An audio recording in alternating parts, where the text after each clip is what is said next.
জাতীয় শিক্ষানীতি থেকে শুরু করে স্বাস্থ্য ব্যবস্থা নিয়ে ইতিবাচক অভিমত মুখ্যমন্ত্রী ডক্টর মানিক সাহার।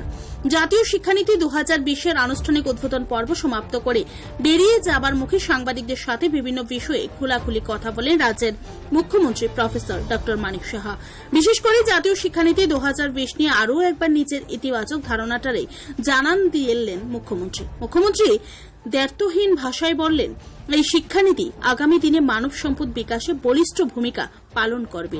মুখ্যমন্ত্রীর দাবি হচ্ছে, পূর্বেকার যে শিক্ষানীতি ছিল তা অনেকটা নিজ নিজ অঞ্চল নির্ভর ছিল, কিন্তু বর্তমানের জাতীয় শিক্ষানীতি গোটা দেশ কেন্দ্রিক হওয়ায় আগামী দিনের কথা চিন্তা করে ছাত্রছাত্রীদের জন্য অত্যন্ত ইতিবাচক ফল বয়ে আনবে বলে মুখ্যমন্ত্রী দৃঢ় আশাবাদী। এদিকে রাজ্যের স্বাস্থ্য ব্যবস্থা সম্পর্কে বলতে গিয়ে মুখ্যমন্ত্রীর বক্তব্য হচ্ছে, এই সময়ের মধ্যে বিভিন্ন চিকিৎসকেরা MBBS পড়াশোনা সম্পন্ন করে উচ্চশিক্ষার জন্য রাজ্যের বাইরে চলে যাচ্ছেন বলে একটা ঘাটতি তৈরি হচ্ছে।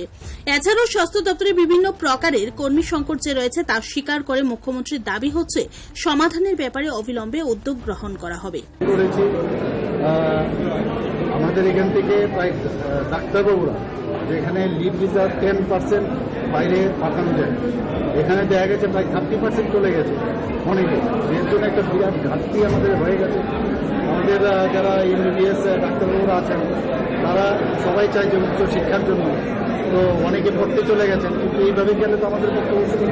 এই যে একটা গ্যাপ হয়েছে সব জায়গায় ডাক্তার দেওয়া আমাদের পক্ষে, বা যারা অন্যান্য যারা আনুষঙ্গিক যে স্বাস্থ্যকর্মীরা আছে তাদেরও কিন্তু ঘাটতি আছে। কালকে একটা কথা এই বিষয়ে বিশদ আলোচনা হয়েছে, আজকেও একটা রিভিউ মিটিং আছে, সেখানে কথা বলবো কিভাবে সেই গ্যাপটাকে ফিল আপ করবো। স্যার, জাতীয় শিক্ষানীতির ফলে রাজ্যের ছাত্রছাত্রীরা কতটুকু উপকৃত হবে? স্যার, খুবই ভালো হবে এবং খুবই ছাত্রছাত্রীদের জন্য আমি যেটা আমার বক্তব্যে আমি বলেছি যে আগে একটা আঞ্চলিক যে এডুকেশন পলিসি ছিল, যার যার ইউনিভার্সিটির আলাদা আলাদা ছিল, সেটা আমাদের যশস্বী প্রধানমন্ত্রী নরেন্দ্র মোদী চেয়েছেন আমাদের ভারতবর্ষের যে তার কৃষ্টি সংস্কৃতি তার উপর ভিত্তি করে একটা এডুকেশন পলিসি হওয়া করতে। আপনারা জানেন, আগে আমরা সবাই জানতাম যে বিদেশ থেকে আগে ভারতবর্ষে মানুষ পড়াশোনার জন্য আসতো। নালন্দা বিশ্ববিদ্যালয়, তফসিলার থেকে আরম্ভ করে এরকম অনেক ইউনিভার্সিটি ছিল, এবং সময়ের তালে তালে এখন আমরা বাইরে যাই। তো সেটাকে আবার দিত যে আমাদের সম্মান, সেটাকে ফিরে পাওয়ার জন্য ন্যাশনাল যে এডুকেশন পলিসি 2020 সেটা শুরু করেছেন। তো আমাদের এই অন্যান্য রাজ্যে কর্ণাটক এবং মধ্যপ্রদেশ এবং তেলেঙ্গানা, আসাম বিভিন্ন জায়গায় কয়েক জায়গায় ওরা অ্যাডপ্ট করে ফেলেছে।